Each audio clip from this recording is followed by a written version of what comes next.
우리 옆에 있는 분들 인사했나요? 자, 휴가들 잘 다녀오셨죠? 안 가셨어요? 앞으로 또 가실 건가? 휴가들 잘 다녀오신 것 같아서 우리 옆에 분들에게 인사하겠습니다. 건강하게 다시 뵈서 감사합니다.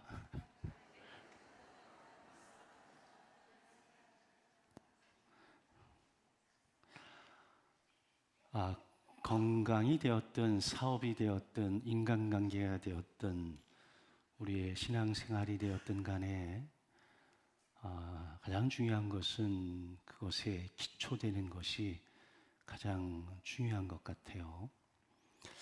건강을 잃은 분들이 후회를 많이 해요. 그런데 건강은 건강할 때 지켜야 된다 그러잖아요. 자녀를 키우는 부모님들은 아이들이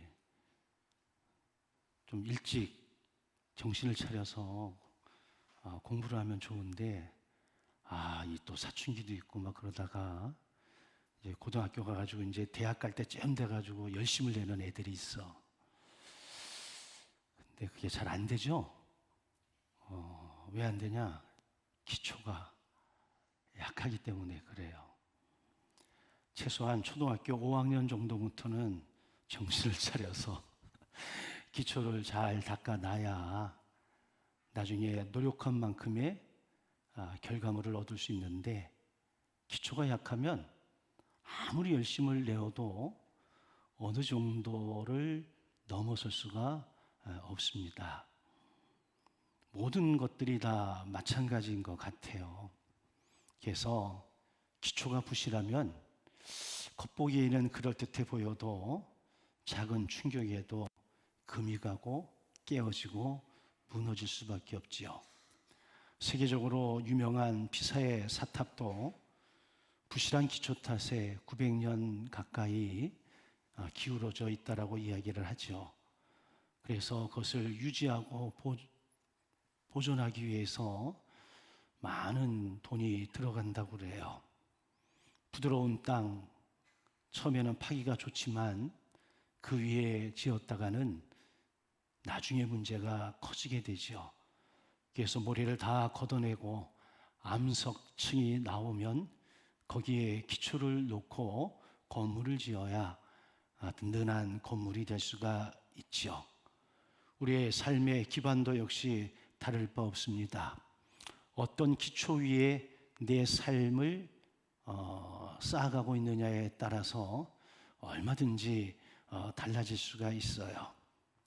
예수님께서 그리스도인의 삶에 대한 교훈을 이야기하시면서 마태복음 5장에서 7장까지 산상수훈을 전하셨습니다. 산에서 많은 무리들을 불러 모아놓고 그들에게 그리스도인이란 이렇게 살아야 되는 것이다 라고 이야기를 하셨어요.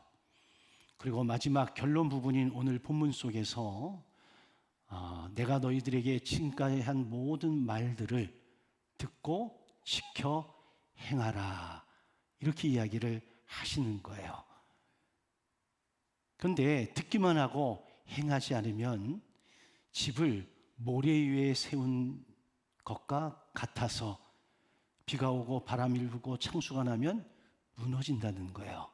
그러나 지금까지 내가 한 모든 말들을 듣고 잘 지켜 행하면 든든한 반석 위에 집을 세운 것과 같아서 비가 오고 바람이 불고 창수가 나도 견뎌낼 수 있을 것이다라고 하는 이야기입니다.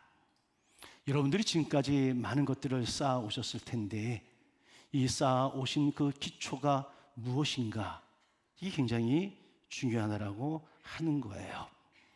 당시 팔레스타인 지역에서는 여름엔 땅이 단단해 보여도 폭우가 오면 금세 홍수가 났다라고 이야기를 합니다. 그래서 집을 튼튼히 세우려면 모래를 파고 반석층까지 깊이 기초를 놓아야 됐다고 그래요. 근데 이때 그렇게 기초를 제대로 놓지 않으면 홍수가 나면 다 쓸려갔다는 거예요. 아니 사막, 광야 여기에 무슨 홍수가 나겠는가? 여러분 사막에도 비가 오고요, 광야에도 비가 와. 그런데 비가 오면은 뭐 대충 오는 게 아니라 한 번 올 때 상상을 초월할 정도로의 비가 옵니다. 그러면 그 빗물들이 모여서 와디라고 하는 이런 계곡이 있어요. 이쪽으로 물이 쏟아져 내려오면서 거기에서 텐트를 치거나 야영을 하던 사람들이 물에 써 내려가서 이렇게 목숨을 잃는 경우가 종종 있다고 그래요. 그래서 비가 오지 않을 때는 마른 땅이야. 근데 약간의 계곡 움푹 파여져 있는 곳이야. 근데 비가 내리면 모든 비가 다 그곳을 향해서 쏟아져 내려오기 때문에 갑자기 홍수가 난다고 그렇게 이야기를 하더라고요. 근데 예수님은 이 비유의 말씀을 통해서 우리에게 이렇게 도전하시는 겁니다. 듣고만 있지 말고 행하라. 그래야 폭풍 속에서도 무너지지 않을 것이다. 인생을 살면서 우리는 많은 비바람과 폭풍을 겪어야 되죠. 근데 기초가 견고하면 그거를 버텨낼 수 있고 이겨낼 수 있지만 기초가 든든하지 않으면 거기에 휩쓸려 내려가서 흔적조차 찾아볼 수가 없다라고 하는 거죠. 그런데 이 결론의 말씀을 내리면서 그 전에 한 가지 말씀을 하신 게 있습니다. 마태복음 7장 21절에서 23절까지 나더러 주여 주여 하는 자마다 다 천국에 들어갈 것이 아니요 다만 하늘에 계신 내 아버지의 뜻대로 행하는 자라야 들어가리라. 이 말씀은 믿음이 없는 사람들에게 한 이야기가 아니라 믿음이 있는 사람들, 오늘날로 이야기하면 교회 안에 있는 사람들을 향해서 이야기하는 거예요. 교회 안에 있는 저와 여러분들을 향해서 주여 주여 부르는 것만으로 충분하지 않다라고 하는 겁니다. 그럼 뭐가 필요하냐? 주여 주여 이름만 부를 것이 아니라 내게서 들은 것을 지켜 행하라고 하는 겁니다. 아버지 뜻대로 행하지 않는 모든 것들은 다 불법임을 이야기하고 있는 거지요. 자, 그러면 집을 반석 위에 세운다라고 하는 이 비유의 교훈 어떤 의미일까? 간단히 말하면 비가 내리고 창수가 나고 바람이 불어도 무너지지 않는다는 겁니다. 우리가 믿음의 기초를 하나님의 말씀 위에 세우고 그 말씀대로 지켜 행하면 우리가 어떤 비바람이 몰아쳐도 그것 때문에 신앙을 버리거나 신앙을 잃거나 무너지지 않는다라고 하는 이야기를 하고 있는 거예요. 실제로 우리는 인생을 살다 보면 많은 어려움을 만나죠. 전혀 예기치 않았던 어려움, 갑자기 건강이 안 좋아지고 질병이 생기고 하던 사업이 무너지고 그렇게 든든해 보였던 주식이 하루아침에 몰락하고 관계가 그렇게 좋았었는데 어느 날 관계에서 배신을 당하고 이루 말할 수 없는 아픔과 고통과 역경, 이런 비바람과 폭풍우를 경험할 수가 있습니다. 그런데 이때에 우리가 어디에 기초를 두고 있느냐에 따라서 무너질 수도 있고 쓰러질 수도 있고 아니면 버텨 견뎌낼 수도 있다라고 하는 겁니다.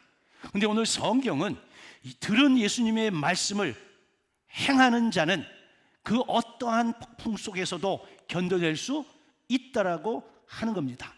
여러분이 감정 위에 신앙을 세웠다. 여러분, 그럼 감정 따라 휘둘리는 거죠. 어떤 사람에게 여러분들의 믿음의 기초를 놓았다. 그 사람이 흔들리면 내 믿음도 흔들려 버립니다. 그러나 전혀 변함없는 1.1핵도 변함이 없는 여전히 살아서 역사하시는 하나님의 말씀 위에 믿음의 기초를 세우면 어떤 경우에도 우리는 흔들리지도 않고 넘어지지도 않는다라고 하는 겁니다. 그래서 오늘 주님께서는 산상수훈의 말씀에 결론적으로 하는 이야기가 듣기만 하지 말고 뭐하라? 행하라는 거죠. 여러분, 실제로 듣기만 하는 것과 행하기 좀 달라요. 성경은 우리에게 이야기합니다. 마음으로 믿어 의에 이르고 입으로 시인하여 구원에 이르는 거예요. 마음으로 믿어서는 의로움밖에 얻을 수는 없어. 그러나 우리가 신앙생활하는 게 의로움을 얻기 때문인가요? 아니죠. 궁극적으로는 구원을 얻어야 되거든. 근데 구원은 우리가 입으로 시인해야 가능하다라고 하는 겁니다. 여러분, 마음으로 제 아무리 운동을 하고 제 아무리 10km, 20km 뛰어도 아무 일도 안 일어납니다. 그러나 작은 거리라도 자꾸만 뛰고 하면 여러분 모든 것들이 조금씩 성숙해지고 조금 것들이 든든해지고 그러면서 건강한 몸을 만들 수 있는 거죠. 우리의 신앙도 마찬가지예요. 하나님 주시는 마음을 읽고 그 마음에 따라서 내가 작은 일에서부터 실천하고 행동에 움직이고 순종하는 삶을 살면 이 믿음이라고 하는 것이 든든하고 단단해지는 거예요. 그러면 이 믿음의 훈련을 통해서 하나님의 살아계심을 경험하기 때문에 나중에 어떤 어려움이 닥쳐와도 흔들리지를 않고 버틸만 하거든요. 어떤 분이 저한테 그럽니다. 지금까지 어떻게 목회를 하셨습니까? 잘 버텨냈습니다. 우리가 병에 안 걸리나요? 얼마든지 우리도 병에 걸릴 수 있습니다. 많은 어려움과 많은 위험이 우리에게 닥쳐올 수 있습니다. 그런데 어떤 사람은 그거 버텨내 이기고 어떤 사람은 무너지죠. 버텨내는 사람은 준비되어져 있는 사람이고 이미 많이 단련이 되어져 있어서 그 정도에는 끄떡하지 않습니다. 근데 전혀 준비되어지지 않는 사람, 입으로만 주여 주여 외친 사람은 조그만 시험 앞에서도 와르르 무너지는 거예요. 자, 그렇다면 우리가 하나님 말씀 위에 인생의 기초를 놓아야 된 이유, 효과가 뭘까? 첫째는 삶에 흔들리지 않는 안정감과 평안함을 줍니다. 여러분, 주님의 약속을 신뢰하고 순종하는 사람은 환난 중에 주님이 함께 하심을 믿고 경험합니다. 시편 46편 1절 말씀처럼 하나님은 우리의 피난처시오 힘이시니 환난 중에 만날 큰 도움이시라. 한 22년 정도 됐겠네요. 제가 부교육자하고 대구에 신방을 갔다가 돌아오는 길에 교통사고가 났습니다. 근데 교통사고 났는데 교통사고 나면 막 당황스럽고 막 그렇잖아요. 뭐 어떻게 해야 될지 모르잖아. 근데 저는 그날 새벽에 하나님 앞에 기도했거든.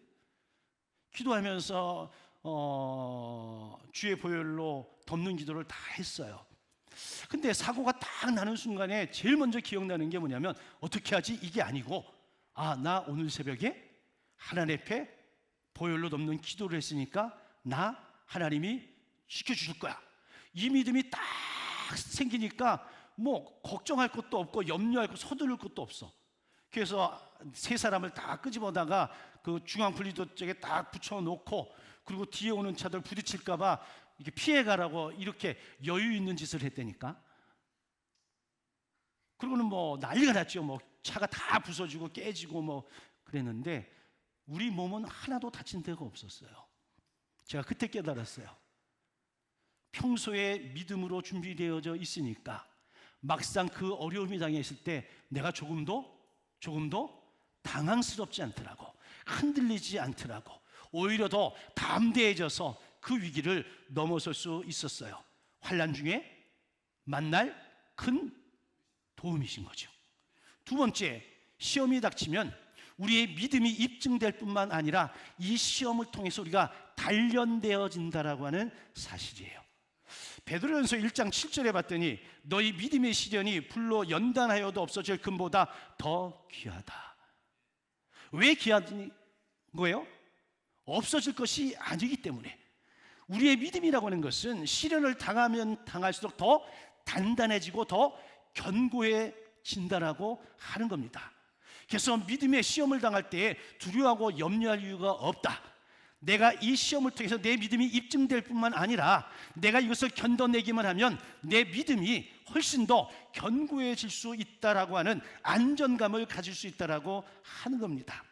실제로 인생을 살아보니까 우리의 믿음이 옳고 그름, 믿음이 있느냐 없느냐가 우리가 좋은 날에 나타나는 게 아니더라고요.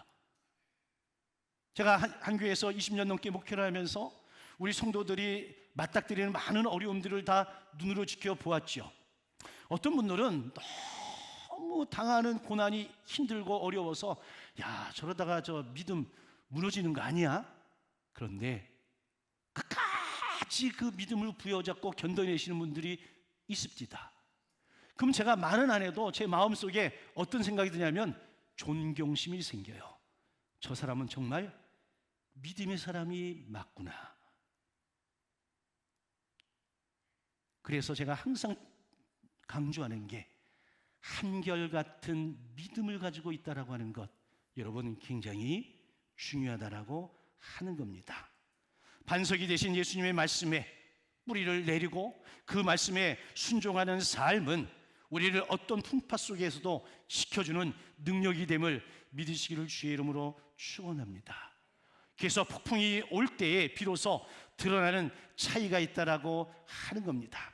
이 차이가 처음에는 굉장히 미세한 것 같지만 정말 환난을 만났을 때는 그것 때문에 내가 무너질 수도 있고 내가 버티고 견딜 수도 있다라고 하는 겁니다. 여러분, 어려운 일 당할 때 우리의 중심이 흔들리지 않기 위해서 더욱더 견고해지기 위해서 날마다 약속되신 하나님의 말씀 위에 우리의 믿음을 세워가시기를 주의 이름으로 간절히 축원합니다. 그러면 한 가지 질문을 할 수 있어요. 그러면 왜 주님은 주여 주여 하는 자들이 천국에 들어가지 못한다라고 이야기를 하신 거냐라고 하는 겁니다. 여러분, 겉으로 볼 때 열심히 주를 부르고 신앙생활하는 것처럼 보이는데 마지막 날 주님께 버림받는 사람들이 있다라고 하는 거예요. 이건 굉장히 충격적인 경고입니다. 왜 그런 일이 일어나냐? 아버지의 뜻대로 행하지 않았기 때문이라고 하는 겁니다. 아버지의 뜻대로 행하지 않은 사람은 비록 입술로 주님을 불렀다 해도 천국에 들어갈 수 없습니다. 제가 그래서 용어를 하나 만들었어. 충성스러운 종교인. 저는 제가 처음 만든 거라서 제가 물어볼까요? 여러분 다 충성스러운 분들이죠? 겸손하셔서 나름대로 신앙생활하고 그래도 직분이 있는 분들은 나처럼 충성스러운 사람이 없어. 다 이러고 있거든. 근데 충성스러운 종교인이냐 신앙인이냐는 또 다른 이야기예요. 겉으로는 주여 주여 하며 예수님을 주인으로 인정하는 말까지 했습니다. 심지어 예수님의 이름으로 선지자 노릇도 하고 귀신도 쫓아내고 맞는 권능도 행했습니다. 그런데 주님은 그런 성도들에게 내가 너희를 도무지 알지 못한다라고 이야기하면서 불법을 행하는 자들아 내게서 떠나가라 라고 이야기합니다. 행하긴 행했는데 어떻게 했어요? 불법으로 행했습니다.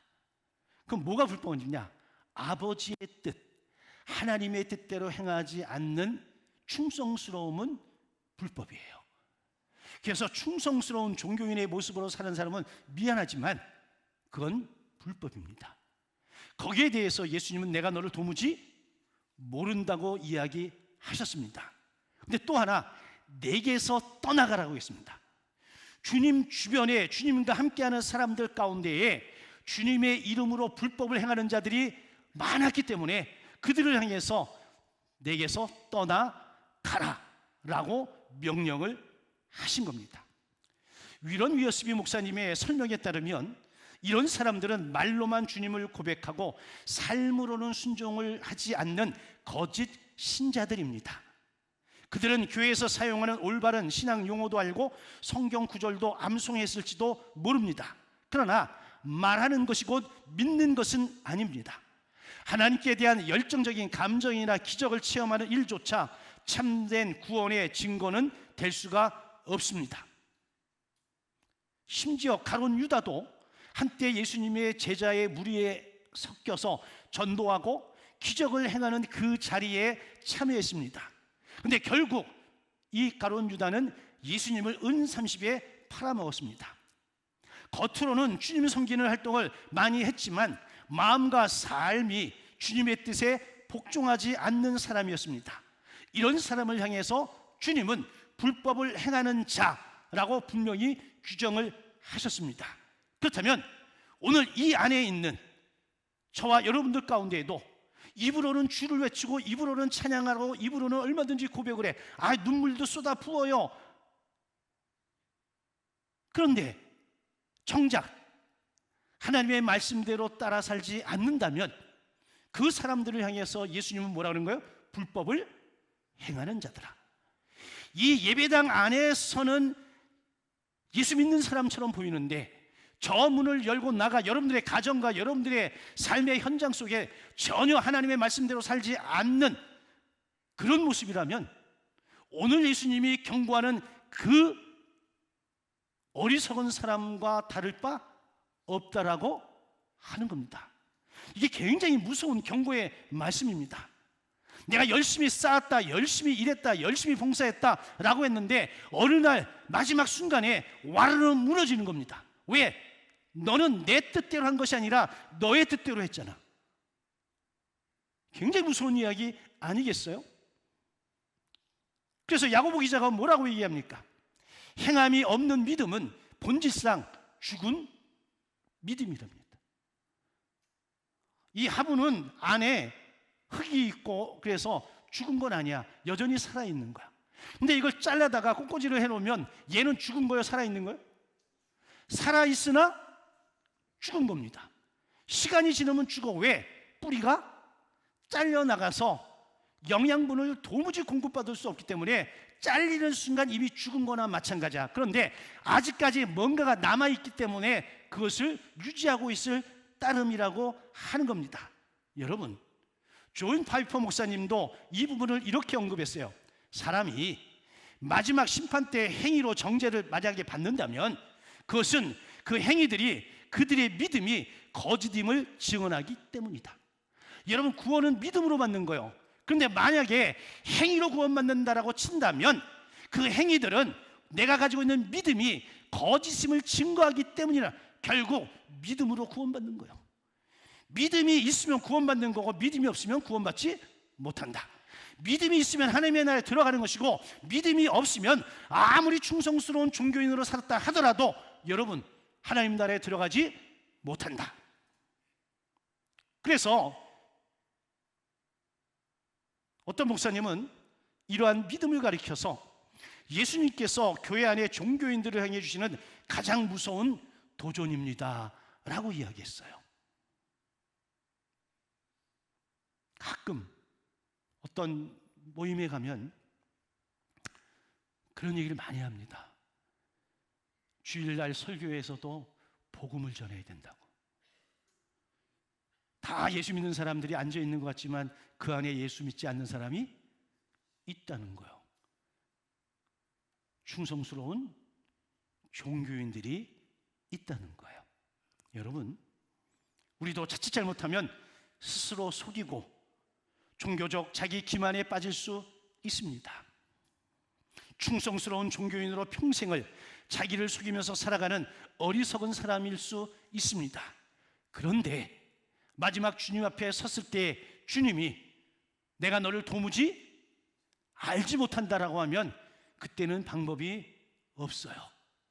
그래서 매일매일의 삶 속에서 우리는 말씀 앞에서 나 자신을 성찰하는 삶을 지속적으로 살아야 됩니다.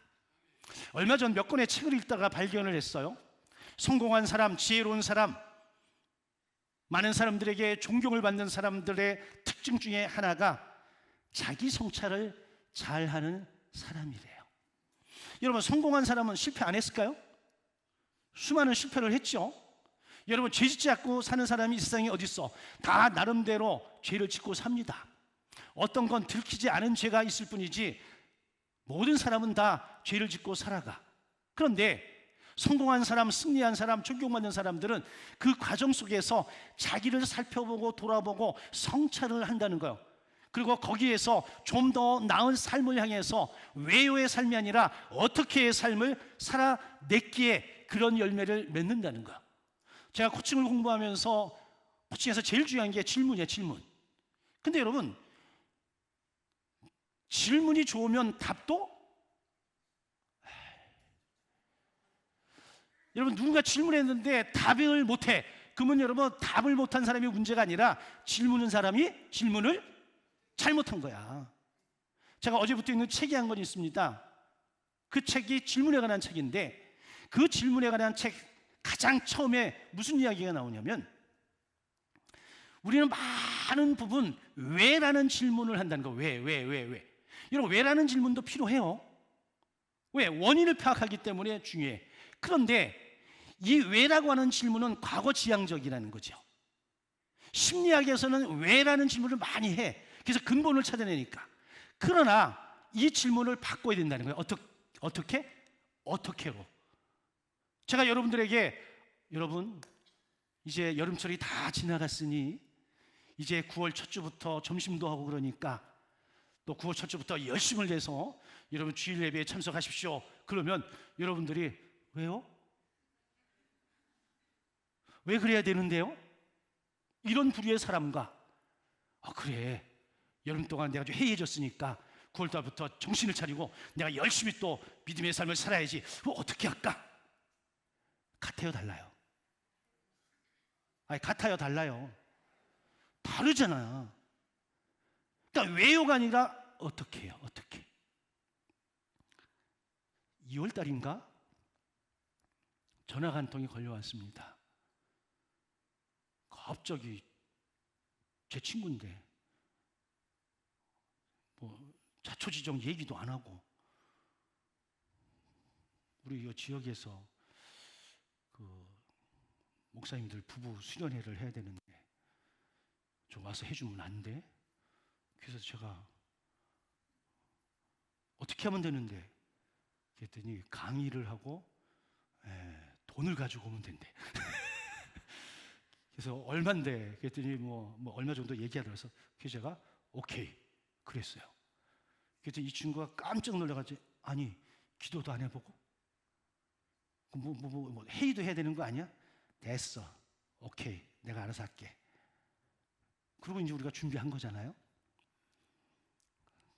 7월 달에 연합부흥회를 하는데 총회장이 강사인데 총회장하고 제 방에서 차를 마시는데 느닷없이 필리핀 가신다며요. 그래서 어떻게 하냐고 그랬더니 태국에서 방콕에서 동남아 직할지방 목회자 연합수련회가 있었어.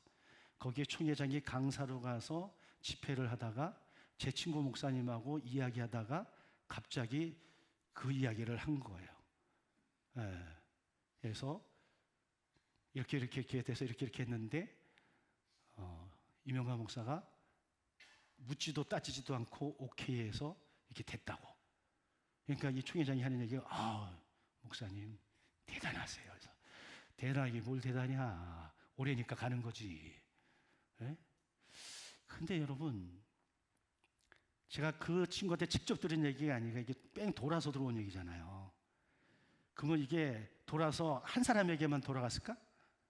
많은 사람들에게 이야기했을 거 아니겠어요?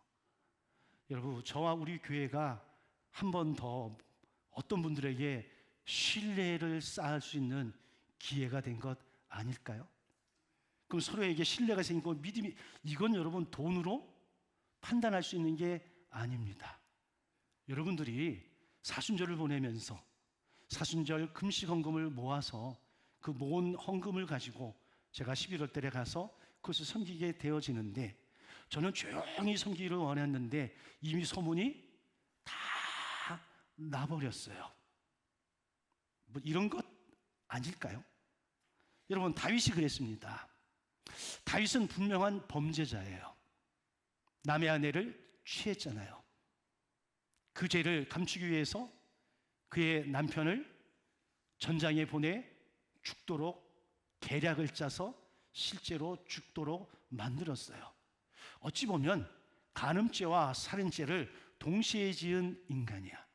여러분 난 이 인간 용서할 수가 없어. 여러분 같으면 용서하시겠어요? 여러분 용서가 됩니까? 근데 하나님은 이 인간을 뭐라 그래요? 내 마음에 합한 자래.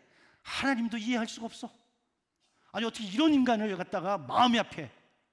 근데 성경을 잘 들여다보면 여러분 다윗은 자신이 지은 죄에 대한 죄값을 살아있는 동안에 다 받습니다.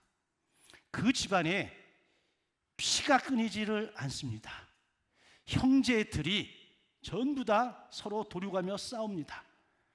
장남은 자신을 배반해서 자신을 왕위에서 쫓아냅니다. 엄청난 피바람이 그 집안에 끝까지 불어옵니다. 죄값은 죄값대로 치렀습니다. 그런데 다윗은 선지자의 지적을 통해 자신의 죄를 깨달아 알고 하나님 앞에 철저하게 회개합니다. 그리고 다시는 그 죄를 짓지를 않습니다. 이 부분에 대해서 하나님은 내 마음에 합한 자라고 이야기를 하신 거예요. 우리가 실수로 죄 지을 수 있습니다. 우리가 의도치 않게 죄 현장에 있을 수 있습니다. 죄값은 죄값대로 받으면 됩니다. 그러나 또다시 죄를 짓는다라고 한다면 그것은 방법이 없어. 그러나 그때 처절하게 회개하고 다시는 그 죄를 범하지 않으면서 아버지의 뜻대로 행했기에 하나님은 범죄한 다윗이기도 하지만 철저하게 회개하고 돌아온 이 다윗이 되어서 내 마음에 합한 자라고 이야기하신 거예요. 고로 저와 여러분들이 어떠한 죄를 지었다 하더라도 우리가 다시는 그 죄를 짓지 아니하고 돌이켜 하나님 말씀대로 살아가면 우리도 하나님 앞에 내 마음에 합한 자라고 하는 칭찬을 받게 될 줄로 믿습니다. 예수께서 지적하시는 것은 하나님과의 인격적 관계 속에서 나오는 자발적인 순종이 아닌 거칠의 신앙은 하나님 나라에 합당치 않다라고 분명히 말씀해 주시는 거예요. 그런데 누가복음 6장 46절에 보게 되면 거의 같은 병행 구절이 있습니다. 너희는 나를 불러 주여 주여 하면서도 어찌하여 내가 말하는 것을 행하지 아니하느냐. 비슷하죠? 아니, 주여 주여 하는 자보다 하나님 나라에 들어가지 못한다고 말씀하셨는데 누가복음에 가게 되면 너희는 나를 불러 주여 주여 하면서도 어찌하여 내가 말하는 것을 행하지 아니하느냐. 질문이 굉장히 달라졌죠. 누가는 의사입니다. 의사였기 때문에 막연하게 뿌리뭉실하게 질문한 게 아니요, 노골적으로 직접적으로 질문한 거예요. 너희가 나를 주여 주여 하는데 그러면 내가 말하는 거 들어야 되잖아. 근데 너 안 듣잖아. 여러분, 우리가 주여 주여 부르지요. 하나님은 나의 하나님, 나의 구원이 합니다. 찬송도 부르고 그럽니다. 그러면 그분의 말씀대로 사는 게 당연하잖아. 근데 누가가 하는 얘기는 그런데 너 그렇게 살지 않잖아. 이 질문이 저와 여러분들에게 주어지는 질문이에요. 우리가 주를 부르고 주를 찬양하고 주를 인정하기 때문에 이 자리에 왔습니다. 이 자리에서 예배를 드리고 하나님께 영광을 돌립니다. 근데 문제는 저 문을 열고 여러분들의 삶의 현장 속에서도 여전히 하나님을 나의 주로 인정하며 살아가느냐, 이게 행함이에요. 이게 순종이라고 하는 삶이에요. 여러분, 기독교의 모든 교리나 모든 설교나 모든 자료들의 70%는 순종입니다. 오죽하면 여러분 제사보다 뭐가 낫다고요? 순종이 낫다. 형식적으로 드리는 제사보다 하나님 말씀대로 삶의 현장에서 순종하는 것이 훨씬 더 낫다라고 하는 겁니다. 왜? 실질적으로 내가 삶의 현장에서 하나님을 주로 고백하고 인정하면서 그분의 말씀대로 살기 때문에 그렇습니다. 여러분, 지금 교회에서 열심으로 봉사하고 예배드리는 분이라 하더라도 삶 속에서 하나님의 뜻에 순종하지 않으면 우리도 주님 앞에 서는 날 깜짝 놀랄 일을 경험할 수도 있습니다. 불법을 행하는 자들아 내게서 떠나가라. 고로 우리의 신앙을 점검해야 합니다. 바울은 고린도서 13장 5절에서 너희가 믿음에 있는가 너희 자신을 시험하고 확증하라고 그럽니다. 저와 여러분들이 내가 진짜 믿음 안에 있는가, 믿음의 삶을 살고 있는가, 내 믿음이 진짜 믿음인지 너희 자신을 스스로 시험하고 스스로 확증하라고 이야기해. 이 말씀은 거의 다 아는 말씀이야. 근데 그 다음 말씀이 뭐라고 나오는지 아세요? 예수 그리스도께서 너희 안에 계신 줄을 너희가 스스로 알지 못하느냐? 그러면 너희는 버림받은 자니라. 다시 말할게요. 너희 안에 예수가 계신 줄 너희가 스스로 알지 못하면 너희는 버림받은 자라는 거야. 여러분, 지금 여러분 예수 안에 있습니까? 예수가 우리 안에 있습니까? 이게 알아지나요? 이게 느껴지나요? 이게 고백이 되어지나요? 만약에 그렇지 않다면 우리는 버림받은 자라는 거예요. 무서운 이야기입니다. 제가 요 근래 입버릇처럼 하는 게 하나님의 마음을 읽는 거죠. 그리스도가 내 안에, 내가 그리스도 안에 있으면 우리는 자연스럽게 하나님의 마음을 읽는 거예요. 하나님의 마음이 어디에 있는지, 하나님의 시선이 어디에 머물러 있는지, 그래서 내 마음도 그곳에, 내 시선도 그곳에 있습니다. 그래서 하나님의 뜻을 따라 순종하며 행하며 살아가는 거예요. 그랬더니 하나님이 뭐 하시더라? 기뻐하시는 것 아니겠습니까? 이 경고의 말씀에는 위로도 포함이 되어져 있어요. 그것은 하나님의 뜻대로 순종하며 사는 자는 결코 주님께 버림받지 아니하고 천국에 넉넉하게 들어간다라고 하는 겁니다. 거칠의 신앙이 아니라 진실한 순종의 신앙은 하나님이 어떤 경우라도 인정해 주심을 믿으시기를 주의 이름으로 축원합니다. 그러면 참되고 지혜로운 그리스도인의 표징은 뭐냐? 첫째는 좁은 길을 택하고 희생과 헌신을 하게 됩니다. 예수께서 생명으로 인도하는 문은 좁고 길이 협착하여 찾는 이가 적다고 했어요. 참된 성도, 지혜로운 성도라면 여러분 때로는 좁은 길을 택하는 겁니다. 내가 조금 희생하고 내가 조금 손해보더라도 주님이 영광을 받으시고 주님이 원하시는 삶의 모습으로 살아가는 것, 이게 표징이에요. 두 번째 표징은 삶의 열매와 변화가 일어납니다.